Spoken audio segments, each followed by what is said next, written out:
Welcome to the Autosportradio.com 2023 show. I'm your host, Don Kay, and we are coming to you from the Green Street Pub and Eatery on Green Street in Brownsburg. We are presented by the Indy Dental Group. When I talk about them frequently, which I do, it's because they are the best. They're run and owned by Indy 500 veteran Dr. Jack Miller and his wife, Dr. Liz, and they are spectacular. Their techs are top of the line. If you think it's time to have your teeth checked, I highly recommend. Call and make an appointment. The number is 317-846-6125. That's the Indy Dental Group. They got 5 offices. They'll find one there for you. VP Insurance. You have a problem with insurance, you need something special, get the best price you can get, then you go to VP Insurance. They're located at 5004 West 16th Street in Speedway. They're just about a mile west of the Indianapolis Motor Speedway. You can give Mike Pardee or Tom a call and give them the information what you're looking for. The number is 317-248-0070. You like vintage cars, you like Trans Am? Well, SVRA is in full swing. They got them both. Tony now owns also the Trans Am series, and he's got the F3 and the F4 series as well. So if you're interested in seeing one, go to svra.com, check out the schedule, find the track you can get to, and I highly recommend you go. Great vintage racing, sports cars, Indy cars, Trans Am. You want it, they got it.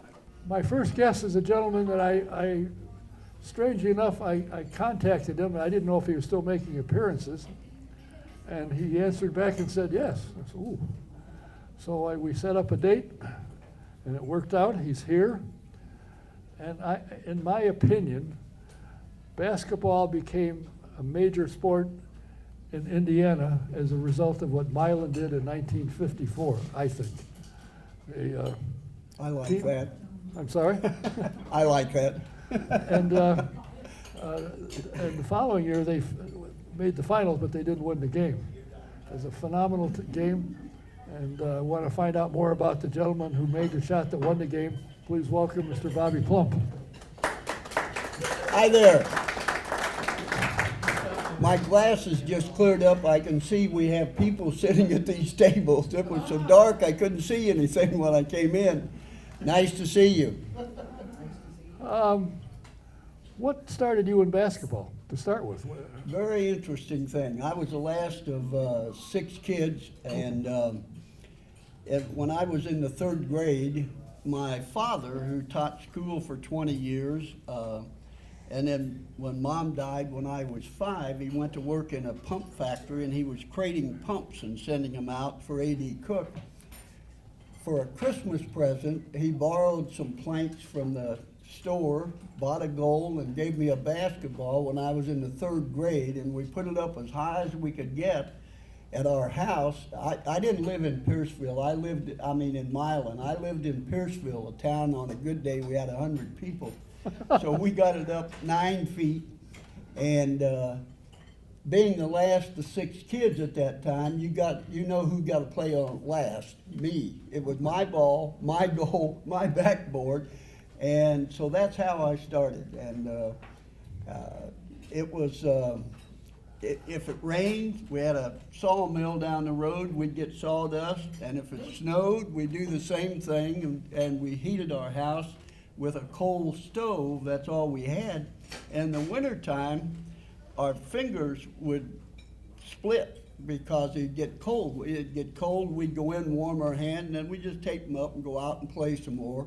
And in a town of that small, I played against guys that were 5 years, 10 years older than me, so they knocked me around pretty good, but that was my introduction to basketball, Don. You know, it's amazing what happened. I have to tell you, at the game, the state championship, you held the ball, I think, for 4 minutes and 12 seconds. Yeah, I did. You know, it wasn't very heavy. And the unique thing about that is it was in the 4th quarter, and we were behind 28-26. Uh-huh. And I had Tom Carnegie here, who broadcast the game, and I said, "What was it?" He was a good friend of mine. Tom was a great one. And I said, what was it like? Well, Bobby standing there with the ball. He said it was the longest 4 minutes of my life because I didn't know what to talk about. Yeah, He just stood there. He said I didn't have enough to talk about. Yeah. There was dead air time. He said, I just kept saying, well, he's standing there. Yeah. Yeah. How coordinated was your team? All you guys played together for years, starting in grade school and so forth? Well, you have to understand, other than in large cities, and I'm sure Brownsburg was similar to Milan back in those days, everybody played against everybody else. You know, in our county, we had 9 schools, and Milan might have been the second or third largest. Batesville had about 5,000 population. We had 1,000, and Versailles was in that neighborhood, and Osgood. So we played together from 4th grade, 5th grade on because we were in school together. And I think that was probably, Brownsburg was the same way. You all went to the same school. You didn't go to grade school at one place and then go to high school at a different place. But that was true of most of the teams. There were 752 teams in 1954, and probably 90% of those, they grew up with, you grew up with the guys you played with. Now, I was from Pierceville, and the guys from Milan, they rubbed my face in the snow. We were across the track guys. They thought they were big city, you know? And then all of a sudden, come the 8th grade, and they found out we could play basketball. And 2 of my teammates, Ron Truitt and Bob Eagle, and the doctor's son, were rubbing and they said, "Oh no, I didn't do that. I didn't do that." I said, "The hell you didn't." I won't forget that. You know, strange enough, after I called you and you agreed to come here, a story ended up in the Indian Star about you and one last player that was on the floor when you hit the shot is still around, and he gave you his letter jacket some years later, which you had in the restaurant. I don't know if you still have it there or not. Leon Aguilano is his name, and he was a substitute. He was a senior. The other players were sophomores and juniors that started, and he is the only living one that was on the floor at the time. And the reason he was playing, Phil Razor started the game. He was a sophomore, and he guarded Ray Kraft. And he held Ray to 10 points in the first half. And, you know, we only scored 21 or 22, something like that. And so he put in Leon to guard Ray, and he held him to 4 points in the second half. So Leon played that whole game, and it ended up, after the shot went through, it wasn't as sophisticated then as it is now. They didn't call time. They took it out, threw it to Leon, and he had the ball like this. He was going to throw it 3/4 of the length, and the buzzer went off, and all pandemonium broke loose. But I did have his letter jacket. He gave it to me a number of years ago, and we had it hanging up in our, Jonathan, the big guy that was here, my son, and he runs Plump's Last Shot, which is a sports bar restaurant in Broad Ripple, and I gave it back to him there, and he almost had tears in his eyes. He forgot about it. You know, a lot of people don't realize that when you left Milan, you went to Butler, and you played all 4 years. You won your letter all 4 years. You averaged 16 point some for 4 years. And I think, if I'm not mistaken, you still hold the free throw record there, I believe. Well, I do hold a record, but you have to look way down the line to find it. This was 1958. I did establish single-game career scoring records at Butler University, was selected to the East-West All-Star Game, 12 from the East, 12 from the West, Madison Square Garden when I was a senior. And my records were broken, the single game and career, by Bill Shepard, by the way. And when I set the single game scoring record, I scored 41 points. I was 12 for 18 from the field and 17 for 17 from the free throw line. And nobody at Butler has hit 17 without missing a shot from the free throw line or more. So it's still there. Yeah. And of course, a lot of the questions I got was, did he play after that? Yes, you did. You played for the Phillips 66ers for what, 3 or 4 years? Yeah, I did. And it's interesting how I got to Phillips 66. And I'll explain it like this. The NBA wasn't anything like it is today. And some of you remember, I'm sure, when I was at the All-Star game, I roomed with the #1 draft choice of the NBA, and his name was Archie Dees from IU, All-American 3 years in a row, leading scorer in the Big Ten 3 years in a row. His offer, #1 now, was $8,000 a year. Teachers were signing for $4,000, if it gives you an idea. I would have made maybe $4,000 with the Minneapolis Lakers. And I didn't know that there was an AAU tournament held in Denver every year. They've had it out there since 1920 or something. And it was the same weekend, the AAU tournament, as the East-West All-Star game. So I went to Mr. Hinkle, my coach, and I said, Mr. Hinkle, should I go to Denver or should I go to New York? And he said, I think you ought to go to New York. So I went to New York. While I was there, Abe Saperstein's calling for the Globetrotter College All-Star game. They paid $100 a game, 18 games, $1,800. My dad made $3,200 all year. Mr. Hinkle, I can make $1,800, and you had to know Mr. Hinkle. He had fish hooks in his pockets. Hell, he didn't pay for anything. He said, that's a lot of money. But if you take that, you have no bargaining rights with the NBA. I turned it down. Archie Dees turned it down. He called Branch and he said, if you take it, you're a pro, you have no bargaining rights. He signed with I didn't know there was another league. It was run by AAU, and he waited 2 weeks before the season started. He signed with Denver in our league and got $12,000 a year instead of $8,000. When I get back, I fly to Bartlesville, Oklahoma, well, Tulsa, and they pick me up and go to Bartlesville. The only people there was the head coach and the assistant coach. The head coach was Omar Bud Browning. He coached Phillips 66. 1948, when they won the Olympic playoffs, they were the official representative of the United States. Adolph Rupp and his Wonder Five. He defeated them. 52, Peoria Caterpillars won it. They're in our league. 56, Phillips 66 won it again. I didn't know this. I had never heard of Phillips 66.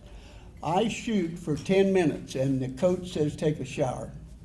Ladies and gentlemen, I'm telling you, in that shower, all I could see was $1,800 flying out that shower room. I thought, Mr. Hinkle, what have you done to me?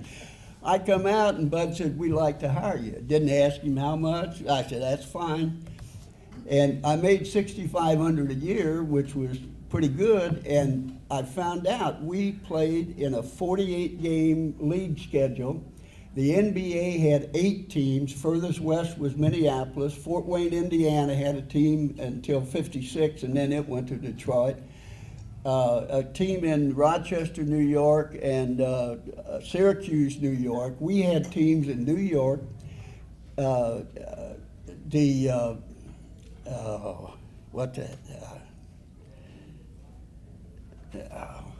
one that Steinbrenner owned it. But anyway, from that team, and then Akron, Denver, San Francisco, Seattle, Wichita was an oil company, and then Phillips 66. And if you won the league, you qualified for the Olympic playoffs. And if you won the Olympic playoffs, you were the official representative of the United States. Pros couldn't play then. We won our league in the last game, qualified for the Olympic playoffs, go to Denver, and it was the first year other than college seniors could play for the college all-star team. Now, the college seniors in 1960 were 2 gentlemen you might know. Their names were Oscar Robertson and Jerry West. And the others that were underclassmen was Walt Bellamy at IU, Terry Dischinger at Purdue, 2 fellows from Ohio State, Havlicek and Lucas, I think was their name. We drew them the first game, and they beat us 9 points, so we didn't get to go to the Olympics. And but it was a great time because we did exhibitions for our jobbers throughout the United States. We were traveling by private plane that Phillips owned. NBA was still going by bus, train, and some planes. We went to Mexico for 5 weeks representing the State Department. We went to the Middle East, and by the way, we had to look at the globe to find out where the Middle East was. But we were in the Middle East for 7 weeks. We started at Greece and went to Amman, Jordan, traveled down to Jerusalem. It was still in Arab hands then. And Damascus, Syria, Italy, Egypt. And an interesting thing while we were in Jerusalem, we stayed in a YMCA, and one of our players was up taking pictures because right next to that YMCA was a ditch, and there were UN soldiers with submachine guns walking up and down. And he was taking pictures, and there were machine gun bunkers on the other side. All of a sudden, the manager comes up to go down. Basically, he said, "Get down here. They'll shoot you. They'll think you're spying." That's what the Arab and Israel life was in 1960, folks. 61, I guess it was. Great experience. I'm glad Mr. Hinkle sent me to New York instead of going to Denver.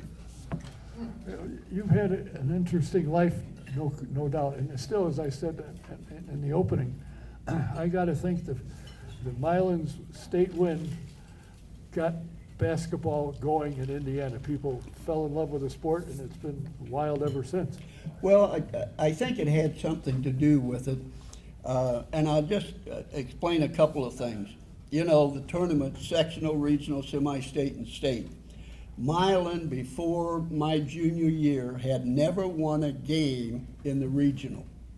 Never in the history. We won the sectional 4 times. We're always defeated the first game of the regional.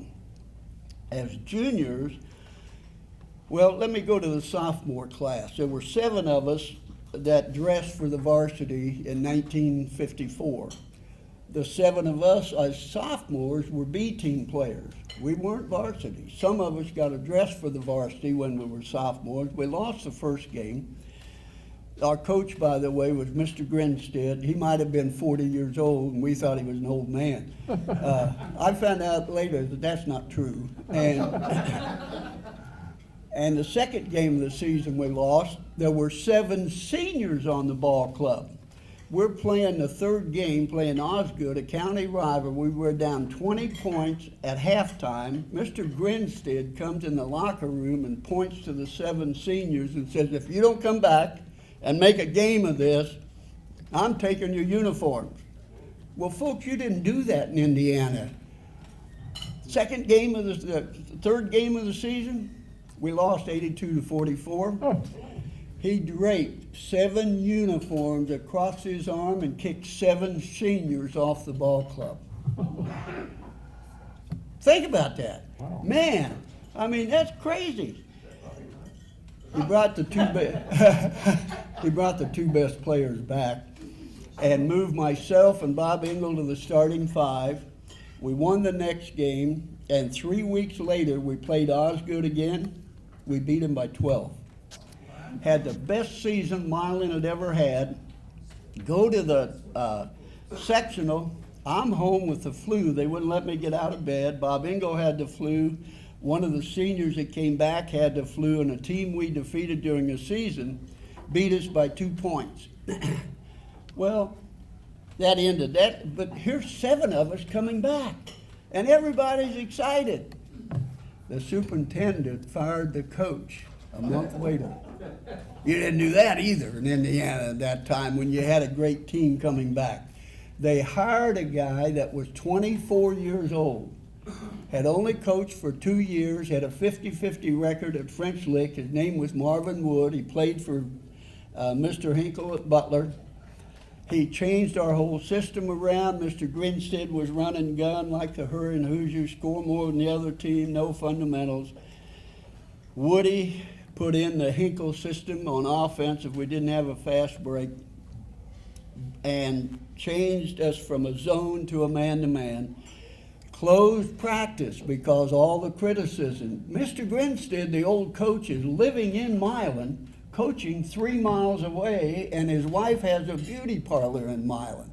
And he goes down to the downtown coaches every morning and has coffee with them. Woody never went down. They tried to get rid of Woods and get Mr. Grinstead back. Obviously, we won the first 3 games pretty handily, and you couldn't find anybody in Milan that criticized Marvin Wood. Wasn't them. And the reason we won was Marvin Wood. You have to have talent or you're not going to get there. But Woody had never played a zone in his life. Mr. Henkel didn't believe in it. He never played a zone. So he tried to change us to a man-to-man. We had never played a man-to-man except trying to get ahead. We always played a 2-1-2 zone. After 2 games, he figured out we couldn't play that man-to-man very well. And he was right. What did he do? Most coaches would jam it down your throat my way or the highway. He went to our 8th grade coach, Mark Combs, and said, would you come up and teach these kids the zone defense? Mark said, no. Woody said, no. He said, I don't have to. They already know it. Woody said, I don't. Would you come up and teach me the zone defense? So you see Mark Combs in all of our pictures because he came up and taught him the zone defense. Woody brought to us a full court zone trap, a half court zone trap that John Wooden used pretty well at UCLA. And he instigated the last game of the season. We're playing Osgood again, county. No team in the county beat us after we went into our junior year when Woody was there. But we're playing the county rivalry, and it's always a rough game. And he introduced us to this offense. And this was a week before we played. He didn't want us to get hurt, so we were going to slow the game down. He said, Bob, you go at center court. Kraft, you get out of bounds line, 10-second line. Engel, out of bounds, 10-second line. Truett that corner and White that corner. Now, you all know that's a 4-corner offense, right? And you thought Dean Smith at North Carolina invented that in 1971. We just used it as an offensive weapon as well as a defensive and controlled game. So we won the sectional. We go to the regional, having never won a game. We're there 4 times, 32, 33, 36, and 46. First game lost. We're playing a team called Knightstown Memorial, which is a home for soldiers and sailor orphans. They have us down 9 points with 1 minute and 49 seconds to go. Fans are starting to leave. They've seen this before. We go into our zone trap, stole the ball 3 straight times. They missed a shot, and we hit a free throw. So we get within 2 points. They missed. We called time. And when we threw the ball in, there were like 21 seconds to go. The timer forgot to start the clock. 5,000 fans at Rushville are standing, screaming their heads off, and the officials finally saw it, called time, went over to the bench. We're in the huddle wondering what's going on. It seemed like 10 minutes. It probably was a minute and a half or so. And they never took any time off the clock. They estimated between 5 and 8 seconds ran off with 0 showing on the clock. Ray Kraft hit a bucket and tied the game. First overtime, it's tied. Second overtime, and back then it's called sudden death. First 2 points wins. You can hit a free throw, they hit a free throw, you hit a free throw, you're the winner. I hit 2 free throws. We won the first game in Milan's history, and people came with suit and ties back then. 4 of them showered with us, fully clothed. Now, you know what they were doing in between the morning game and the night game, but anyway, there's that zone trap that Woody brought to us. That night we had 53 was more like the movie. We had a 2-point game at night. We beat Connorsville. We didn't know. I never heard of Muncie Central before we played them. We didn't know Connorsville was rated number 5 in the state. We beat them 2 points. First game of the semi-state was overtime. that night, we beat Shelbyville, who was a champion in '47, and it's still a record. David Halberstrom, the Pulitzer Prize writer, called me a few years ago, well, 20-some years ago, and he had me look up some statistics. We beat Shelbyville 44-21, held them to 2 field goals. They were 2 for 54. 2 for 54. Good Lord. Figure that percentage, will you? That's, the 2 field goals is still a record, but that percentage they made is still a record also. And then we got beat in the afternoon game by South Bend Central, and they won it. But after never having won a game in the sectional, we go to the Final Four. The next year we come back and win it, and that four-corner offense, Crispus Attucks had a guy by the name of Oscar Robertson. We played them in the finals of the semi-state. We were ahead 6 at halftime, something like, 22-16. We go into the four-corner offense and use it as an offensive weapon as we did in previous. We beat them 65-52. Ray Crow became a friend of mine. He coached at Attucks from 1950 to 1957, had a record of 170 and only lost 20 games. He said that was the worst defeat he ever had. So we used that four-corner as an offensive weapon equal to using it as a slowdown game. And then another thing, I looked up for David Halberstrom. In 1954, by the time we hit Muncie Central, we had a 15-point winning margin. No team had come closer than 8 points. All the others we beat by better than. We used that four-corner offense to beat Terre Haute Gersmar in the afternoon game 60-48. Those 65 points, by the way, we scored against Attucks was the 3rd highest of any team in the Sweet 16, and we did it with a four-corner offense.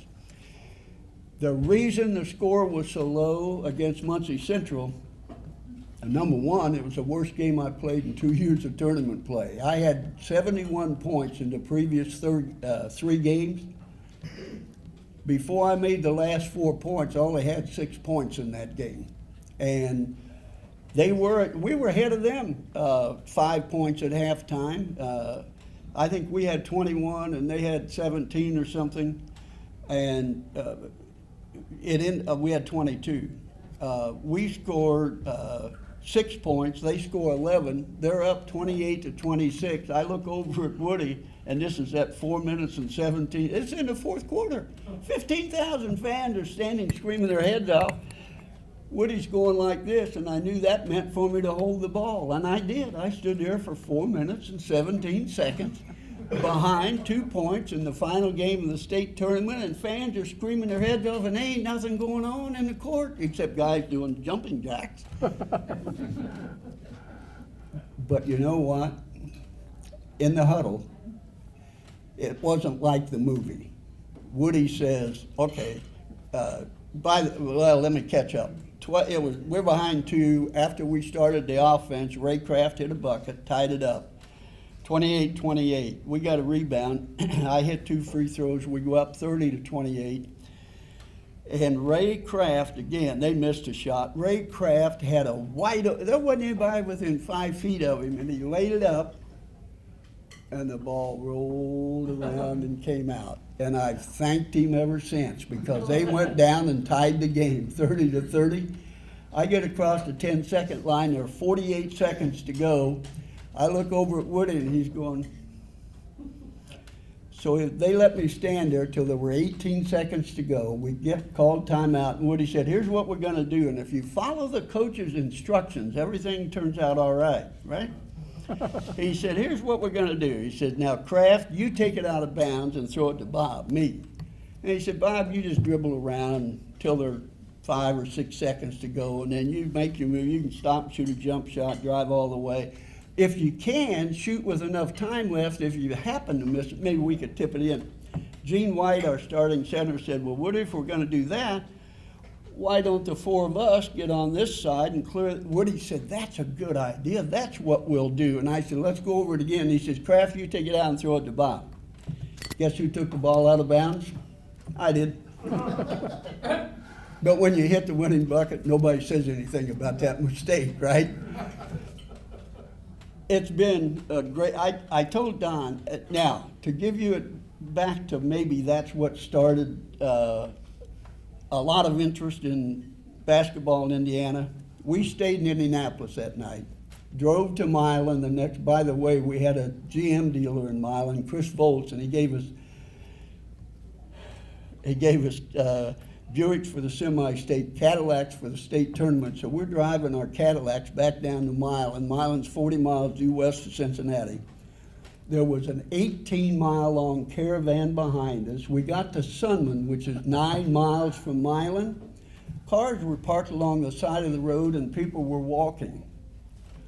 A guy, one of my friends with 3 cars behind us in that 18-mile-long caravan, he told his wife, "I'm going to walk, you drive." He beat her to Milan walking while she's in the car.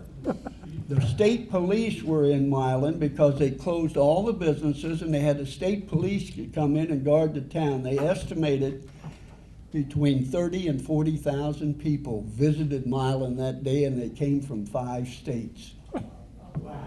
You can't get 40,000 people in Milan. How accurate, go ahead. Oh, one other thing. There is a lady, excuse me, there was a lady, 1998, started a museum about the Milan team, opened it in the corner of her antique shop, then bought the Bobber's shop, renovated the old Milan State Bank building. It's handicapped accessible. There's 12 lockers, and you can put on the earphones. We talk to you. They have in the back room, by the way, they got all the uniforms of the movie Hoosiers, not just Hickory, but all the teams that they played. In the back room, there's an 8-foot tall, 4-foot wide board that 2 engineering students at Purdue hand wrote all 752 schools and traced them out to the Final Four. She has had visitors, well, she's dead now, but they have had visitors there since 1998 from all 50 states, 38 foreign countries, including Saudi Arabia, Japan, Australia, and New Zealand. 2 years ago, I told Dan before we started, I got 3 letters from kids in Paris, France, asking for my autograph. A friend of mine got a call from a Spain sports announcer who wanted to know if I'd be on his program. So this thing has just gone worldwide. Been a lot of fun. Are you surprised at the attention you still get, even from younger kids? It's amazing. Up until a couple of years ago at Plump's Last Shot, they teach in the 3rd or 4th grade about, or they did back then, about the history of basketball and things. And I'd get 1 or 2 kids come in, and the parents would call me and they want to know if they could interview me, and they had their paper all written out with their questions, and parents say, "Go ahead, ask him." And they started asking the questions and so forth. And they're 4th graders. And it's just interesting. Yeah, I am amazed. The interesting thing I read in the Indy Star story is when Muncie Central practiced for other teams, they spend an hour and a half practice. Why would they practice for Milan? Hell, they'd never done anything. So he said that was our biggest mistake. We only spent 30 minutes and then went away. So that's where we made a mistake. Yeah, I think that's, and I think a lot of the other teams did the same thing as we went through the tournament, but they would have known about 53 and maybe they would have, but we had to beat Terre Haute, Christmas Addicts, Terre Haute, Gersmar, and Muncie Central for the last 3 games, and I think they were rated like 1, 3, and 5 in the state. But yeah, that's what Leon Aguilano, by the way, the guy from Muncie Central was on the court. He's been at the restaurant probably 4 or 5 times. We've reminisced about these. He's really a great guy. And I told him back in the 70s, they took all the signs down and let me in for a speech.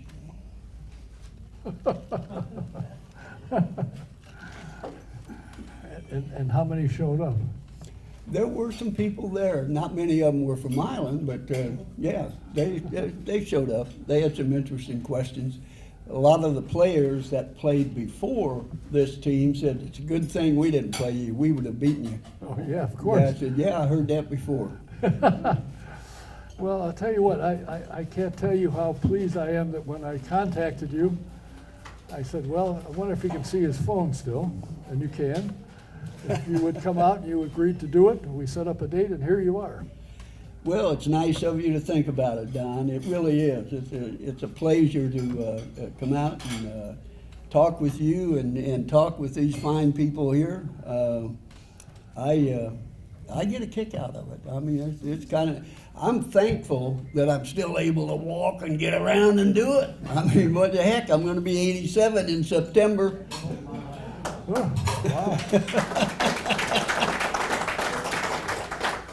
Well, our other guests are here, or I would ask you, what do you think of the new playoff system, sectional and all that stuff? We could spend a lot of time here on that. A lot of know. people said, well, look, we got to go to the class system. Look how successful it is in football. And I said, how'd the single class tournament go in football? And they said, we never had one. And I said, oh. Attendance dropped from 840,000 the last game of the single class tournament to 480,000, and they have not been back to 480,000 since, and they did that in 1998. It never will. And they never will, and they made the greatest mistake. If they ever put Bob Gardner and Blake Rest in the Hall of Fame, I'm going to resign from it, because he sold his soul to those that wanted multi-class so he could become commissioner.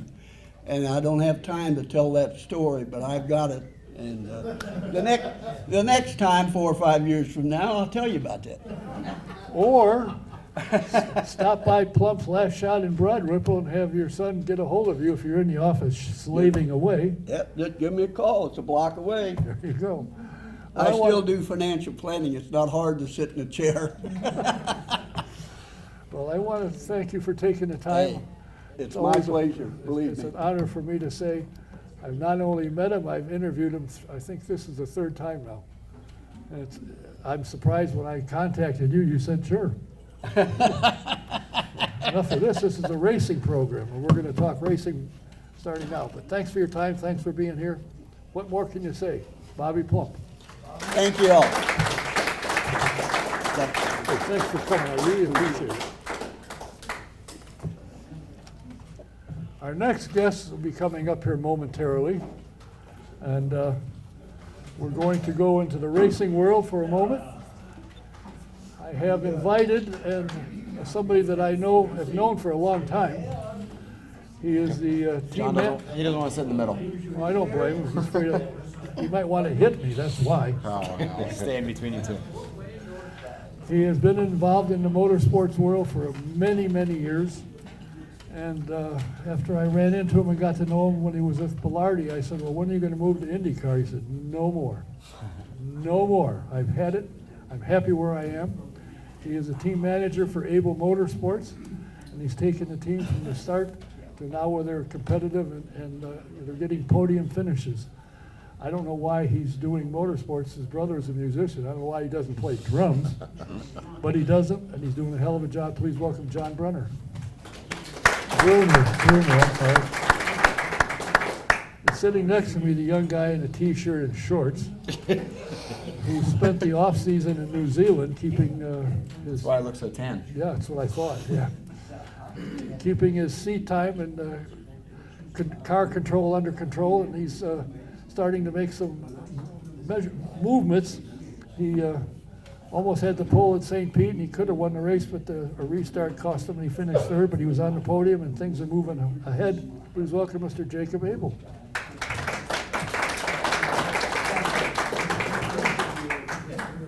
John, the obvious question, your brother's a musician. Yeah. Why are you not a musician, or why is he not in motorsports? I don't know.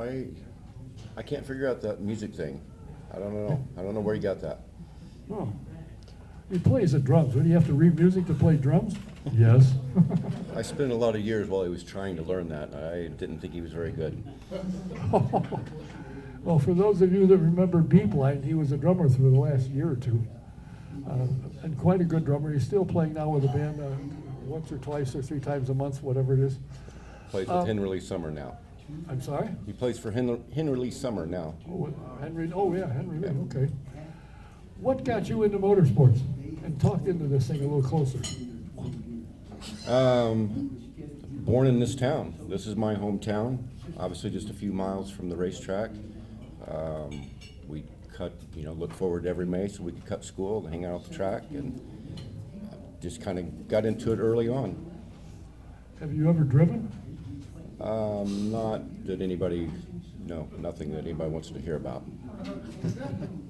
Did you have the urge to drive and say, well, how about since I can't drive, if I put the program together and start? Yeah, I don't think I never had a huge desire to drive, but I was intrigued by the mechanical side of it, so that's what led me to this direction. How many years did you spend in IndyCar? Or with IndyCars? I was on the Champ Car side, so probably 12 years. And when did you decide maybe management is a better idea? It started 1998 Yeah. is when management started. How did you get involved with Abel? Now, you were with Bilardi. By the way, I had him on the program one night, and he had a candy sponsor. I forget who it was. And I said, you know what would go good in this place would be a nice couple of boxes. I'll get it for you. I still don't have it. That sounds like Brian. I see. All right, well, how did you get up with him and then move from him when he shut the doors to Abel? Word of mouth with Brian, and I'd met Jacob and his dad a couple years prior to me joining them. He scared me at first. He was always very intimidating. He scares me too. He still does. Yeah, I met him and introduced myself to him, and he said, who the hell are you? Here's what I do, and here's what I'm trying to set up. And I said, I want to get you and John in. He said, don't bring John. So why not? Why not? He scares me. I said, okay, well, that's all right. It's interesting to watch the progress of Abel Motorsports. You started out and struggled like most teams do, with the driver not having familiarity with the Road to Indy program and the cars. But now, after what, 3 years? We're starting year 3. Starting year 3, now you're starting to get podiums. To me, that's a pretty fast move up, in my opinion. Yeah, we actually got a couple of podiums the very first year we were together in Indy Pro. Yep. And last year was a pretty big step, obviously, with the Indy Next car. But we ended the season last year, I mean, right there. I mean, 3 or 4 fourth place finishes. We could see the podium from where we were at. So it was nice to start out in St. Pete, right there at the front. Yeah, and I think, the team has sort of always had it in them. I've always been quite confident, as soon as John came on and my engineer Kent Boyer, both ex-Bilardi guys, it's basically, Bilardi reincarnated a little bit now. So, I've always been very confident to finally be able to, get a podium, at least one, hopefully one of many this year. Has been really cool just because, I've always had a lot of confidence in the team, and I've seen it behind the scenes, and, to finally be able to bring that result's really cool. Your dad's in contracting. Yes. What does that have to do with racing? He's a racer before he was a contractor. Oh, really? Yeah, so he grew up racing motocross, did that at, pretty high level, raced all the big amateur races. He actually won the Daytona Supercross in the amateur division. We won a lot of national championships and everything like that. And unfortunately, he got hurt and had to stop, and then, needed to pay the bills. So went to work, started swinging hammers and building buildings, and fast forward, 30 years, he got into vintage car racing. He got an old Alfa Romeo, and just kind of started, pounding the pavement there and driving around, and that's what I grew up around, so that's why, I kind of got into it. So where did you start, in karting? Mm-hmm. Yeah, so I tell everyone I got my first dirt bike when I was 3 years old. So that's kind of how I got started and everything. I was just with my family this weekend and we were talking about it. We have a pretty legendary home video of me in the smallest racing gear that we could find. So, you know, chest protector and helmet and all this stuff. But I'm 3 years old. So I'm like shorter than this table.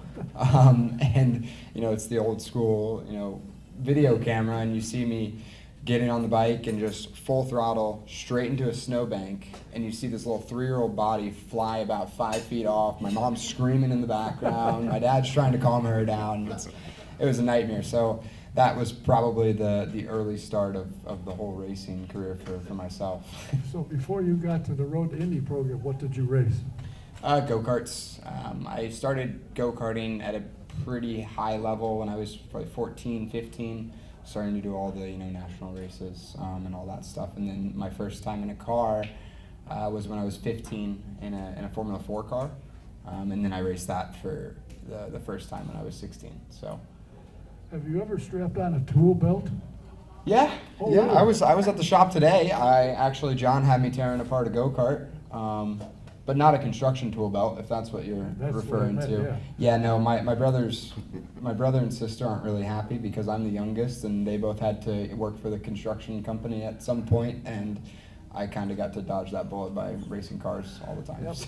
You're a student at Butler, not at the moment. I understand you took a semester off. Well, you're getting tired of reading books? Yeah, don't tell my parents that. They still don't know. Oh, I don't know your dad, so I won't say anything. Obviously, your goal is to, at one day, and I assume fairly soon, start one of 33 at 16th and Georgetown. That would be the goal. Yeah. I don't really know how we get there. I think you just win. It's drive. It's not that far away. It's drive. Has John put a plan together for your education as you move through now it's Indy Lights, the Indy NXT or Next Series, to move forward, that you're moving in the direction that he wants and that you want and your dad wants to get to there? Yeah, you know, it's always crazy. To be completely honest, before we, you know, got aligned with John, we still did have Abel Motorsports, and I never thought that we'd even get to, you know, the Indy Lights level. So to think that team, Indy Next, there's a jar, usually got to put it. But I didn't think we would even get to that level, and, you know, to see that we're there now and successful, I'm kind of constantly pleasantly surprised by the team. So, you know, that'd be a pretty cool thing to be with Abel Motorsports and IndyCar. But yeah, you know, the future will only tell.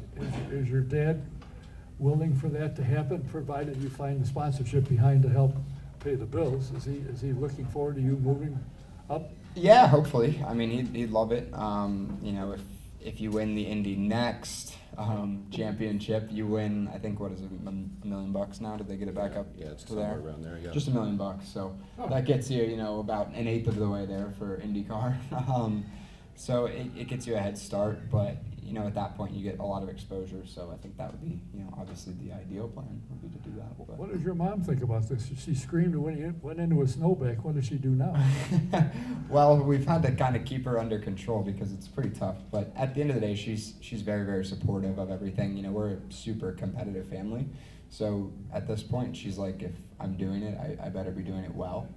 She doesn't want me out there on track, obviously, because it's, you know, it's dangerous. She has a hard time watching, as any mother would to their child. But, you know, she's started to learn about it anymore, and I think she's honestly getting to the point where she's nervous I'm not going to do well more than she's nervous that I'm going to get hurt. So that's a good thing. Well, she's got to feel good because the cars overall are pretty safe, and with the safer barriers, it makes a heck of a difference. I think it's something that Tony George doesn't get the credit he should for developing that safer barrier.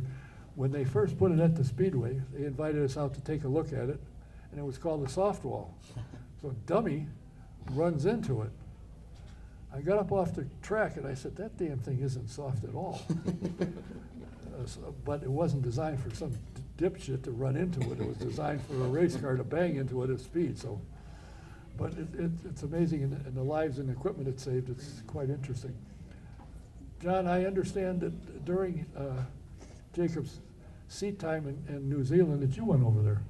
No, Oh, I heard Funny. that you went there. no, he wouldn't let me come over. Really? Yeah. He really doesn't like it? No, I don't think he does. I think he needed a break. If you think John's gonna get on a plane for 16 hours, you don't know. You don't know John. So what did you drive there, and what was the plan when you went there? The reason for going? Yeah, so it was relatively, honestly, it felt last minute just because of how everything came together. It was just felt like it was a lot of work. But yeah, it's formally called TRS, so Toyota Racing Series. It's a series that goes on from January 6th to February 15th. So basically the middle of the most miserable time of the year in Indianapolis with disgusting weather and very cold, where you obviously have a hard time driving race cars around here. Yeah, it's tough. Yeah, but there, it's the middle of the summer, being on the other side of the earth, I guess, that's how that works. Yeah. So, yeah, it was a good experience, and it's 5 weeks straight of just, basically nonstop racing. So every single weekend, there's 3 races per weekend. Drivers from basically all over the world. I was one of 3 Americans that were down there. The rest were from, all over. So there's a few local guys down there that were racing that were, very talented. But yeah, so it's basically a Formula 3 car, essentially. And yeah, just a non-stop series in the other side of the world.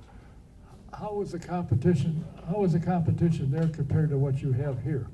Yeah, it was good. I think the quality of drivers was pretty similar. Honestly, it was kind of a step down in the way of, car horsepower, speed, grip, all that stuff. But yeah, it was a lot of guys there were some guys coming up from Formula 4, there were some guys going down from F3, and basically all different skill levels. But yeah, the competition was really strong. I ended up finishing 3rd in the championship, which was good. I felt pretty good about that. We didn't win any races, which I'm pretty bummed about. But a handful of podiums and a ton of 4ths and 5ths, which was kind of annoying. But it was good though. I mean, Charlie Wirtz was the guy who ended up winning the championship. His father, Alexander Wirtz, is an old F1 driver. I remember the name. Yeah, so lots of really good guys down there, and girls for that matter. Really? Yeah. John, you, when I first met you, I think it was at Bellardi actually, if I remember right. It might have been sooner, I don't know. I said, "Are you interested in IndyCar?" You said, "No, I've had my fill. That's it." Now, there's a rumor floating around that Abel Motorsports would like to move up. Does that mean you're going to resign? I haven't thought about that part. I didn't want to bring it up to you. Right. But how difficult is it today to get a car entered? Because they've cut down the number of engines provided and all that kind of thing. It makes it a little difficult. They want to have 35 or 36 or 38 cars to run. You got to have some more motor power to make them go. That's correct. That is the problem. I don't think you're going to see big fields or big cars showing up to try to make that 33 for a while until they get another engine manufacturer. It's tough. It's really tough. Yeah, but the thing is, at one time, Honda provided all engines for everybody. What'd they do with the rest of them? Sell them for scrap? What the hell did they do with them? Maybe, I don't know. You need to get somebody from Honda in here and ask that Didn't you question. see they put them in a truck? Yeah. Is Abel Motorsports interested in moving there if everything falls into place? If everything was to fall in place, absolutely. That's the team's plan is to move beyond Indy next. Whether that be, IndyCar obviously is high on the list. Jacob's dad has that dream. Jacob has that dream.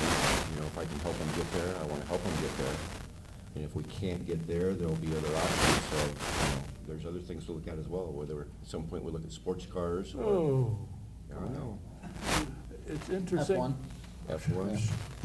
Oh, come on. Of the F1 guys that are here now and have been here for a couple of Right. years, I have said, how do you like it here compared to F1? We love it. Yes. Why? Because we got a chance to win. Right. Formula One, there's only 3 teams, maybe 4 at the most, if you're lucky, unless the other 3 go out. But here you have a chance to win. And they said, that's what's fun. And some of them are doing it, obviously. Mhm. Marcus Ericsson is a good example, doing well. Right. Grosjean if he can get things to work right, he should have won by now. But it's very interesting. Have you got a plan sitting, waiting for a couple of things to fall in place that you would try to enter this year's 500? We have a plan, Well, that's number one. right? And- That's and next You month, got $1 right? million bucks? Wait a minute, I just made a deposit in my bank. I'm not sure what the total is now, but I'll let you know. That race is next month, right? Yes, it is. Yeah. And there's a test upcoming, if I'm not mistaken, a Right. week from next Sunday. Yep, I think that's right, April 20th. Yeah. Somewhere in that area. And I know you're working diligently to try and be ready. I understand you have available a car that's pretty much ready to go. The only thing you need is a rubber band in the back to make it go.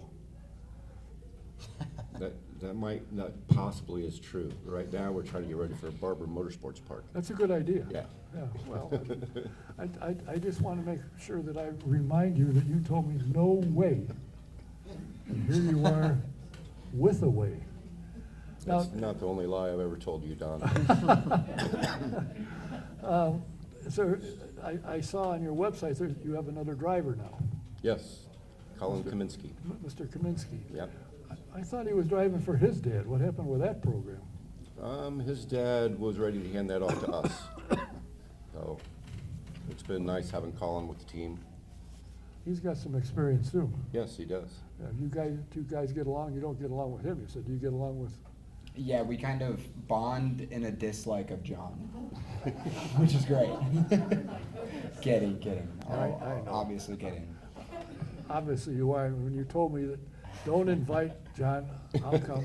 I knew you were full of hooey too anyway, because I have talked to John. What, right now, you've run all the tracks I think that IndyCar runs on. So far, what's your favorite track or tracks? Oh man, I'm a big fan of the street courses, just because I don't know, there's a little bit higher of a risk factor, and it's just a little bit more of a raw kind of way of driving. I think a lot of the drivers who come from Europe are very accustomed to the super smooth, open, massive runoffs. You make a mistake, you just drive on another 300 yards of pavement that's off the track. When you go to tracks like St. Pete, Nashville, Detroit. You have a concrete wall that you get met with. If you hit it hard enough, it could be sand too. Yeah, yeah, exactly. So, yeah, I really like those tracks, and then I honestly really like Mid-Ohio. Has always been a home track to me. It's the first place I ever drove a race car. I actually was the youngest person to ever go through. They have a little school there. It's called the Mid-Ohio School. It's pretty legendary. A lot of very successful drivers, now work there. And I actually instructed at that school when I was like 16 years old, I think. Really? So imagine, paying $5,000 to go to a racing school and you get 16-year-old me coaching you. But so yeah, I did that for a while, and that's just always been a cool place to me. So yeah, probably Mid-Ohio. Other than that, John, I heard something here that disturbs me. I haven't heard an oval mentioned anywhere, and unless you're aware, I don't know if you're aware of it, but the Speedway. too. Well, you didn't say that. You had That's a to hear me. rectangle, isn't it? More or less, but as fast as all get out. Does speed bother you? Not. Now, if you're on an oval and you're running 180, 190 miles an hour and you look in your mirror and there's some yahoo right next to you, it doesn't bother you? Well, when he's right next to you, it doesn't seem like you're going that fast. Oh, But no, honestly, the speed is, these cars are ridiculously fast nowadays, but at the same time, they're very, very safe. And you kind of just have to put the speed in the back of your head. It's a nice thing to, I don't know, it's cool for like the first 5 or 6 laps that you're driving a race car, and then it's back down to getting down to business and figuring out how you can make it go even faster. So yeah, the speed is cool, but it's just at the end of the day another thing. But yeah, it's very fun. well, I worked for a race team, and the owner, who was a former driver for many years, he would listen to what the driver told him the problem was. And he had his own temperature, and he'd go measure the tires. And if the tires told him what the driver told him, he said, we're in business, now we can fix the car. But if they didn't match, he goes, uh-oh, we got trouble here. So are you able to understand the car? So when you pull in, your engineer says, what do we need? You could tell him? Yeah, for sure. I think that's a huge thing is the relationship between a driver and an engineer. it's funny you mentioned that, thing about poking the tires and getting the temperatures, because now we have that times 1,000 with all of the data systems that are in the car. So, if I say something that's going wrong in the car and, Kent, my engineer, goes in the data and sees something different, I'm in big trouble. So he knows I'm lying, and it's kind of hard to make up excuses when you have the data there. I can be complaining about the car all I want, but until I'm doing everything right in the data, they're not really going to trust me, because they'll just say, drive it better. But I think we've gotten to a point where that trust is really important. He's got to trust me, I got to trust him. It's kind of a coach player sort of mentality, and you got to have that line of trust is really important to work through things efficiently and effectively. How much input does the guy next to you have on race day with your car and what you're doing and how you're driving? Because I'm sure he's seen thousands of laps at most any track, and ought to be able to spot when you're somewhere where he doesn't think you should be, because you could pick up speed in another area.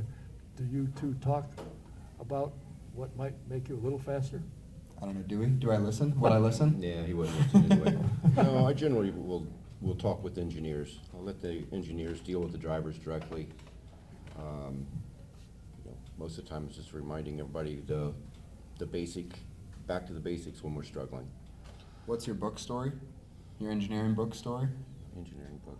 So all the engineers have stories about John, just like John has stories about all the engineers.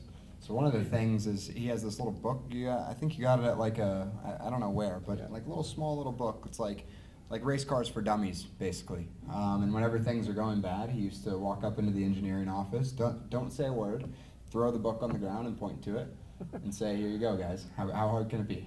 Yep. Well, I do still have that book. Does it work? Not very often now. I see. I think you're aware, and most drivers are, that it's nice you have the talent, but they have to give you the car to win. So it is a team sport, in my opinion. If you're a quarterback for a football team and somebody misses a block, you get knocked down, you get up again. Somebody messes up something on your car, you hit a wall, you might not get up right away.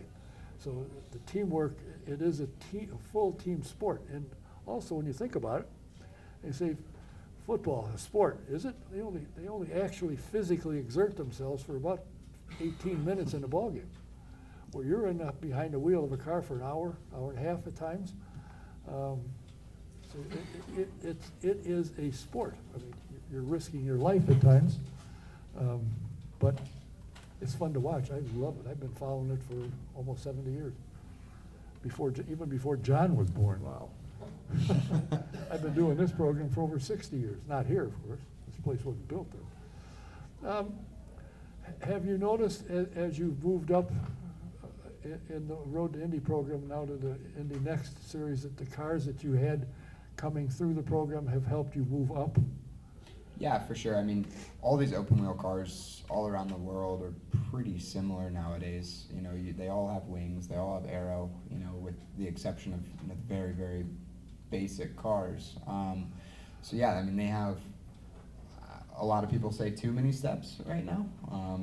From karting to IndyCar now, it's like 6 different cars you're gonna drive, and that's if you win everything. Yeah. And yeah, so it's all, honestly, quite small steps. And it's just always a little bit more horsepower, a little bit more downforce, but at the end of the day, they're all, race cars with 4 tires and a couple of wings on the front and the back of the car, and an engine. So it's just kind of trying to understand that. They all have their quirks, but yeah, the Indy Lights, or Indy Next, another coin in the jar. The Indy Next car is definitely the biggest step probably on the ladder. That's at least what I've heard talking to everyone. And it's been like this for the past 4 or 5 years. I obviously haven't driven an Indy car yet, but everybody says the Indy car is much easier to drive than the Indy Next car. I've heard that. Yeah. A number of drivers said, "Hell, this is easy." Right. And I said, "Why? It's got more downforce." Yeah. So you have to control that, of course. Yeah. And once you learn how that works, they said it's easier than a lights car. So you get a good training in not lights, an XT. I don't have a jar to put anything in, so I won't have to, fortunately. It's a good step and I think it's a good program. And I think it's heading in the right direction, and obviously so do some other folks, because it's starting to build. Yeah. They got, what, they had over 20 cars testing the other day? Yeah. Right at 20, yeah. 20 cars, yeah.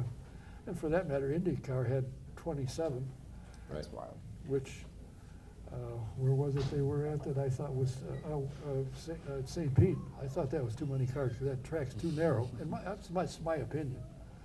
And I can't wait to get a hold of Ben Peterson and see what he saw as he came around the corner and went, uh-oh. Right. So, well, listen, I think obviously you're in good hands. I'm glad you're in them and not me. And you've got the backing of your family, which is helpful. I certainly hope you're able to stay out of the construction business for many years. Me too. As fun as it sounds. Well, I was in it for many years, so part I like about it, I get a couple pensions out of being an electrician, so that part is all right, but wish you well. I bring people in like yourself, so these folks, when they hear your name as you move up to IndyCar, they know who you are, where you came from, and that you're taking a semester off. What are you studying? Marketing. Marketing. Yeah. Your dad says, look, you want to move up, we got to have some money, so Right. do your marketing. Okay. For sure. All right, well, we wish you well. Be watching you, where is the next one? What's that place called? Barber Motorsports. Barber Motorsports. Have you ever met Mr. Barber? I've not. I met him twice in the museum. He wanders around. He's there. Yeah, beautiful museum. Oh, it's even bigger than the last time I was there. Good Right. Lord. And the story was from his crew that works on his cars. I said, why do you have a shop down here to fix cars? He said, because he goes off track once in a while. So we got to put him back together. And he originally built the track for him to play with. And now look. Right. And I sat and talked to him, and he wanted to collect cars, and they said, Hera at the time had the biggest collection. You play trying to catch him, do motorcycles, and he did. He's got the world's largest collection. Mhm. He's got some cars there too that are pretty Oh, yeah. slick. Yeah. Nice guy. If you ever go there, go to the museum, look for him. They say he's usually in there wandering around. So we wish you nothing but the best. I'll be watching. The thing I like now, you're getting more television coverage. Peacock's picking it up. That, to me, is a huge help. You're trying to sell a program. If they don't see you, how in the world do you do that? Right. And I think that's probably, a big part of all of the, cars, all the growth in the series. I mean, if you look back 4 years ago, there wasn't even a series.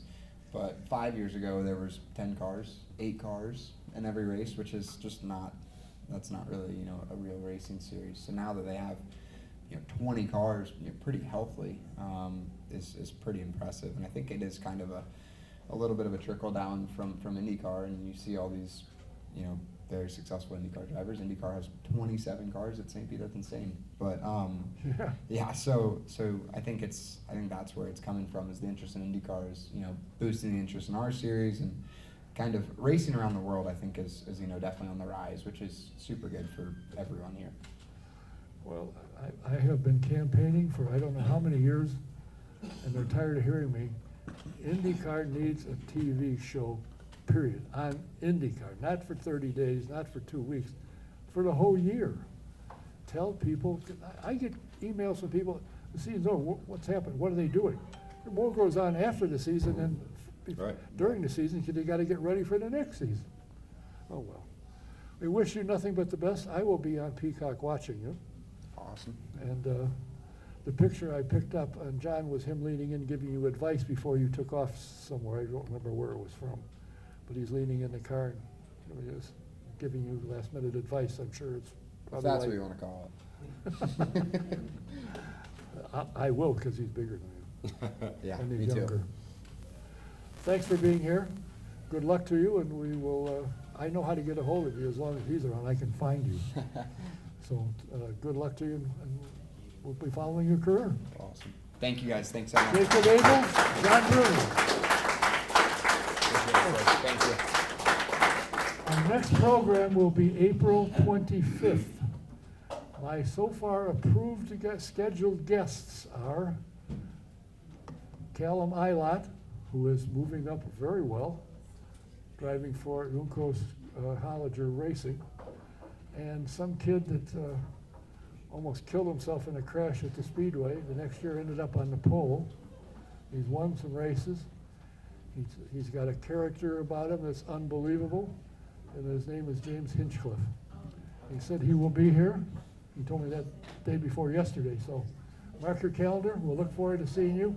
Maybe even Mike Mason can get himself out of bed and come in here on the 25th, April 25th, and I'm already scheduling. I'm looking to schedule for May. We're going to do maybe 2 programs in May. And I've already got a guest for end of June, so hopefully we'll still be here. Until next time, Don Kay saying thanks for watching.